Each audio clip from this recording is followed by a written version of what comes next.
Bab 38. Sudah, kenapa kalian malah ribut? Mas Andre melerai.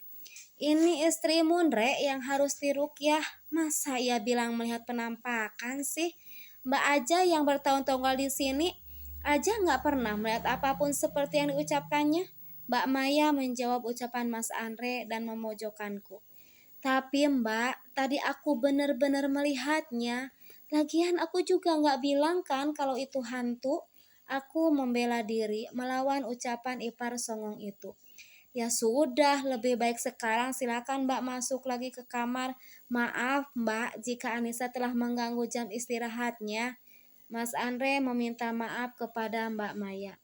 Karena aku telah mengganggu kenyamanan penghuni rumah. Nisa, ayo Mas, aku anterin kamu buat ngambil minum. Mas Andre mengajakku mengambil minum di kulkas yang ada di ruang makan tersebut. Ya sudah, Andre, Mbak masuk kamar lagi ya. Kamu hati-hati jagain istrimu. Takutnya nanti malah mengamuk lagi, Mbak Maya berkata sambil berlaru pergi menuju kamarnya.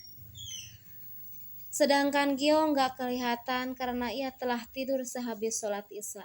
Mendengar ucapan Mbak Maya, ingin sekali aku menyumpal mulutnya, menggunakan kain yang dibalut dengan sambal super pedas. Biar ia tahu rasa kalau ucapannya itu 1000 kali lebih pede daripada seblak level 15. Aku dan Mas Andre langsung menuju kulkas dan mengambil air di botol serta gelasnya sekalian. Setelah itu kami kembali ke kamar untuk tidur, karena ternyata jam menunjukkan hampir pukul 11 malam. Lampu ruangan pun kembali diubah menjadi temaram seperti semula. Pop Maya, aku adalah Maya, seorang istri dari Mas Andra, saudara kandung Andre. Namun mereka berdua seperti kembaran, karena cuma berjarak 3 tahun saja. Aku berasal dari panti asuhan dan diangkat anak oleh suami istri bernama Pak Jaka dan Bu Mary.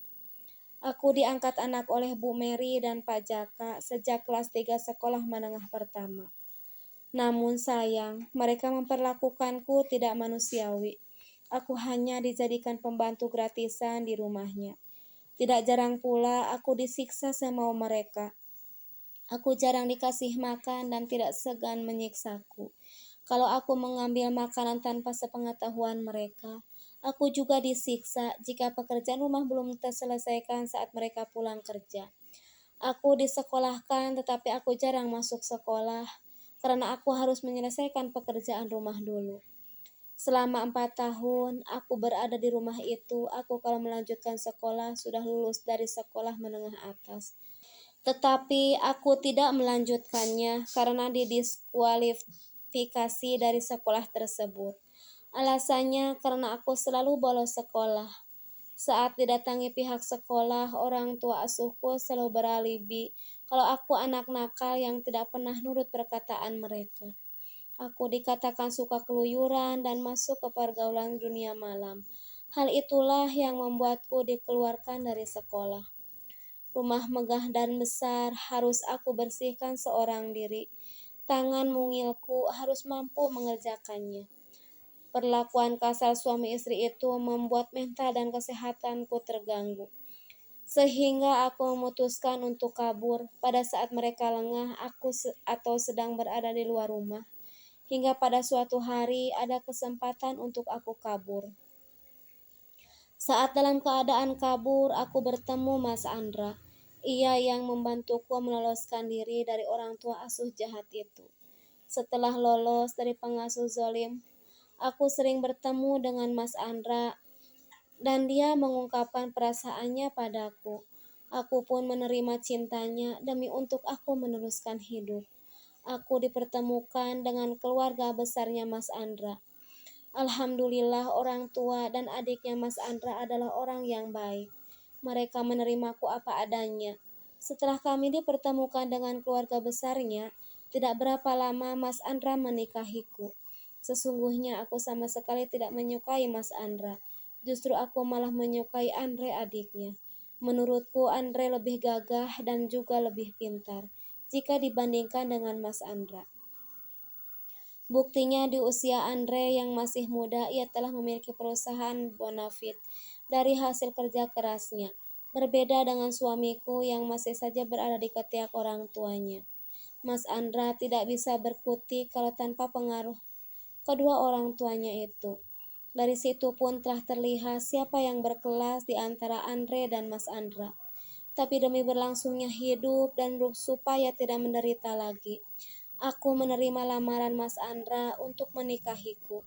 Rupanya Mas Andra telah jatuh hati padaku pada saat kami berjumpa untuk pertama kalinya. Aku mendapatkan perlakuan yang istimewa di rumah mertuaku. Orang tua Mas Andre menerimaku apa adanya. Mereka semua memang orang-orang yang baik, tidak menilai orang karena status ataupun asal-usulnya. Kehidupanku bersama Mas Andra berlangsung sempurna walaupun dalam kepura-puraanku. Apalagi setelah kehadiran Gio di tengah rumah tangga kami. Kehadirannya membuatku begitu sempurna dilimpahi kasih sayang oleh keluarga Mas Andra. Walaupun seperti itu, tetapi rasa cintaku terhadap Mas Andre tidak pernah surut sedikit pun. Malah semakin besar berkembang di hatiku. Namun aku harus tetap rapi menutupi perasaanku itu dari semua orang. Aku selalu menutupi perasaanku terhadap Mas Andre karena merasa takut terhadap Mas Andra dan juga orang tuanya. Aku berpura-pura menjadi istri yang setia serta menantu yang baik di hadapan mereka. Hingga sebuah kecelakaan menimpa suami dan juga mertuaku, hingga menyebabkan mereka meninggal dunia. Saat kecelakaan terjadi, anakku Gio masih berumur 6 tahun. Kini usia Gio telah menginjak 10 tahun, berarti 4 tahun telah berlalu dari kejadian itu. Telah kehilangan suami tidak menyurutkan perasaanku terhadap adik suamiku itu, malah semakin menggebu. Pernah terbesit di pikiranku untuk menjebaknya, supaya Andre tidak ada alasan lagi untuk menghindariku. Namun semenjak suami dan orang tuanya meninggal, Andre tidak tinggal di rumah peninggalan mertuaku lagi. Tetapi ia tinggal di apartemennya yang dekat dengan kantornya, sehingga rencanaku itu tak pernah terlaksana. Wajahnya yang tampan dan cenderung cuek membuatku menjadi penasaran. Aku merasa tertantang untuk bisa meluluhkan hatinya. Tetapi Andre begitu kuat imannya, ia sama sekali tak mempedulikan perasaanku. Walaupun telah berulang kali aku katakan kalau aku mencintainya melebihi kepada suamiku dulu. Setiap Andre mengunjungi aku dan Gio, aku selalu memanfaatkannya untuk meluluhkan hatinya yang keras bagaikan batu. Namun semuanya itu sia-sia, karena Andre selalu menghindar kalau aku dekati. Rasa penasaran dan cinta ini menjadi berkali lipat. Aku merasa kesepian dan haus akan kasih sayang belayang seorang lelaki setelah ditinggal suami. Tetapi aku hanya menginginkan Andre yang akan menggantikan almarhum Mas Andra. Aku ingin hanya Andre yang dapat menghangatkan rasa kesepianku yang aku rasakan ini. Aku anggap kalau Andre merupakan masa depanku. Aku tidak rela jika orang lain memilikinya. Setiap ada perempuan yang mendekatinya, aku selalu membuatnya menjauh dari Andre. Aku membuat mereka semua kocar-kacir meninggalkan Andre. Dan semuanya itu berhasil. Tidak ada satu perempuan pun yang mendekati Andre. Pernah waktu itu saat Andre akan menikah dan hampir mengucapkan ijab kabul dengan seorang perempuan pilihannya. Aku datang dan berhasil membubarkan acara tersebut. Aku menyuruh seorang perempuan muda untuk mengakui kalau ia tengah hamil anaknya Andre. Sehingga pernikahan mereka berdua pun gagal. Karena orang tua mempelai wanita tidak rela kalau anaknya harus dimadu. Aku merasa puas saat melihat Andre tidak jadi menikah. Jalanku menjadi semakin lebar jika Andre tidak memiliki pasangan. Aku mencintainya, tapi aku susah untuk mendapatkannya. Membuatku ingin menyingkirkan siapapun orangnya yang ingin memiliki Andre. Aku melakukan semua ini juga demi cintaku dan juga demi Gio. Aku ingin Gio bisa memiliki seorang ayah yang memang telah menyayanginya sejak kecil. Aku juga ingin kekayaan yang dimiliki keluarga ini tetap turun ke anak-anakku, tanpa harus berbagi dengan orang lain. Makanya aku berbuat semaksimal mungkin.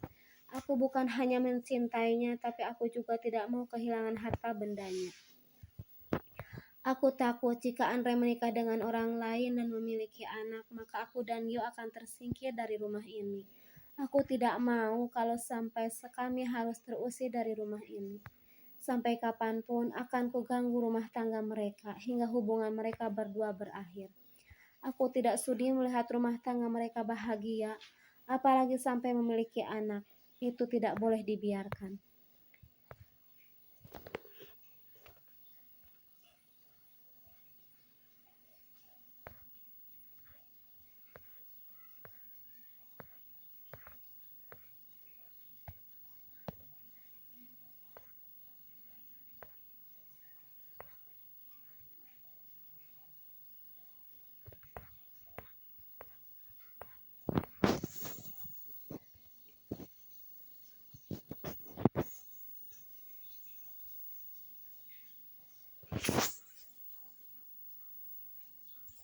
Cina.